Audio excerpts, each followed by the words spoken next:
It is referred to as the architecture of the universe, and even the fingerprint of God. Sacred geometry is found throughout the natural world. Indeed, it is all around us, an aspect of the true matrix, if you have the eye to see it. It is also one of the very few subjects which appeals to both left brain and right brain ways of thinking at the same time. It satisfies the left brain's desire for logical, sequential, and objective data, or to put it simply, looking at the parts. It also satisfies the right brain's desire for random, intuitive, and subjective data, the study of the whole. It is simply not possible to cover all aspects of sacred geometry. People have spent entire lifetimes contemplating just one aspect of sacred geometry, such as a rabbi studying the Kabbalistic tree of life. I will do my best to introduce you to the basics and hopefully inspire you to research further on your own. The only logical place to start is to show you how nature created its very first pattern. Nature can also be substituted with God or Spirit, whatever is your preferred term, it doesn't matter, as they are describing the same one reality that we all share. It is also interesting to note that Genesis in the Bible essentially describes the process I'm about to show you. However, it should be told that this wisdom was most likely taken from the ancient Egyptian mystery schools, and that it is not original to the Bible. In the beginning there was the void, and within this infinite void is the Spirit of God. This Spirit has not manifested anything yet, so the Eye of Horus I'm using here to represent the Spirit of God is not a reality. In other words, essentially God and the void are one. But obviously I cannot show you God and the void as one, as they cannot be depicted graphically at the same time. That is the nature of emptiness. At this point, there are no dimensions, or space, and there is no time. There is also only two options available for God. Remain in this state of static omnipresence or begin creating. God will begin creation eventually, however, as there is no time, it is irrelevant to ask how long it took to make the decision to begin creating reality. Okay, so now God has decided to begin creation. But before this can happen, God needs to create a canvas on which he is to paint his masterpiece. The first thing that God does is create the three dimensions. It does this by projecting a beam of consciousness from a single point in all 6 directions, front, back, left, right, up and down, in equal measure. Bear in mind that the void is infinite and that distance has not been defined yet, so it does not matter how far these beams are projected from the point, it makes no difference. You must also understand that what I'm showing here graphically is not a reality. That is, the structures being created are not material in any form, they are imaginary lines, they are pure consciousness. You may need to pause or replay this video several times before the implications become apparent to you. At this point, God is halfway to creating space. In order to complete this process, it must define some boundaries, because as I mentioned before, the void is infinite, and if no boundaries are defined, then relative movements of spirits remain impossible. To define some boundaries, all God needs to do is connect the end of every point to the end of every other point. The beauty of this, and indeed the entire process itself, is that God cannot make a mistake. It is simply impossible. Once all the ends are connected, what we have is an octahedron, which if viewed from the correct perspective reveals a hexagram, also known as the Star of David. Now that some boundaries have been defined, relative movements are now possible. The single point of consciousness can now move away from the defined central location, whereas previously there was nothing to move relative to.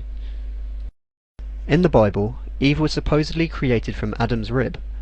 Obviously this has no relevance to the present world, except maybe with unnatural fetus creation techniques.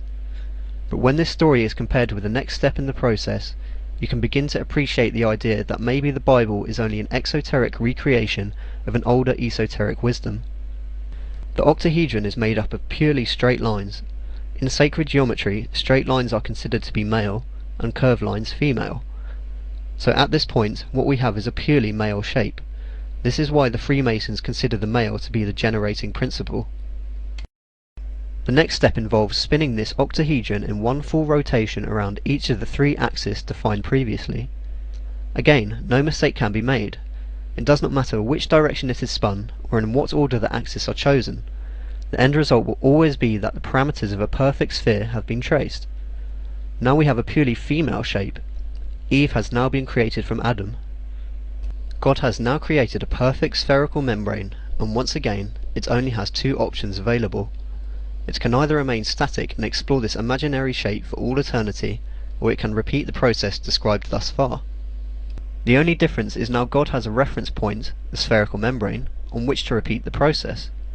It does not matter where Spirit chooses on the membrane to begin the process, as it is a perfect sphere, thus all points are identical to each other. It cannot make a mistake. At this point, God only knows how to do two things: projecting an octahedron and creating a spherical membrane, and moving its point of awareness to what is newly created. The next step is described in Genesis in the Bible, and thus the next process is commonly referred to as the Genesis pattern. So God moves to the surface of the newly created spherical membrane and begins projecting another identical sphere. God moved upon the face of the waters, and God said, "Let there be light." This has created a very special shape called the Vesica Pisces. This shape can be found twice in your own body: the appearance of the human eye behind the eyelids, and also the lens within the eye which adjusts the focus of light. The significance of this connection demonstrates both a left brain and a right brain idea, and it certainly shocked me when I was first introduced to it. Once again, God only has two options: remain static or project another sphere.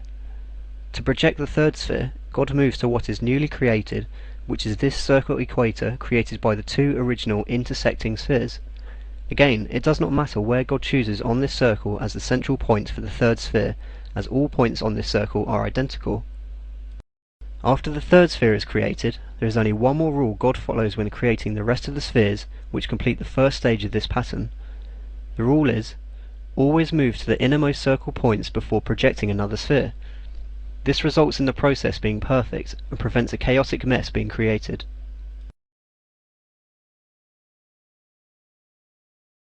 At the creation of each new sphere, more and more patterns or information become available, such as the Vesica Pisces mentioned earlier.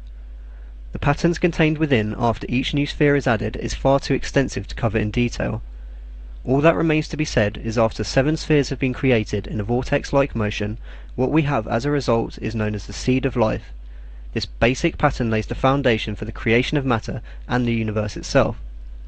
It also gives rise to a shape known as a tube torus if the pattern is spun around the central point. This shape is the only one in existence that can fold upon itself. It is also composed of 7 equal segments, which can be displayed visually using the 7 colours of the visible light spectrum. The seed of life is not the complete pattern. There are 2 more steps to take, which each reveal yet another layer and also another new set of patterns and information. Following the rule of always move to the innermost points before projecting, God creates an additional 6 circles on top of the existing seed of life pattern. This motion is often referred to as the second vortex motion. This process is repeated once more, the third vortex motion, which finally gives rise to the next new complete pattern known as the flower of life. This pattern is found throughout the ancient world, but the oldest depiction was found at the Temple of Osiris in Egypt, etched into the granite using a process unknown to modern science. Once again, if we proceed through 2 more vortex-like motions, adding additional circles to the flower of life, eventually we reach the next new complete layer, the final layer as far as it is understood, known as the fruit of life. God has now finished creating the pattern which is used as a template for all material things. Remember, this pattern is still purely imaginary, purely consciousness at this point. You may now be starting to comprehend the basis of the idea that we live in a holographic universe. Everything can be reduced to just 2 things: structure and consciousness, although obviously even structure is derived from consciousness. It is a funny feeling knowing that you exist as a creation of consciousness, of God, given how solid and real the physical world appears. In the next video, I will expand upon some of the patterns and information contained within the forms I showed you in this video, and how this fundamental pattern, nature's first pattern, gives rise to matter, and how it is intimately involved with many aspects of the physical world.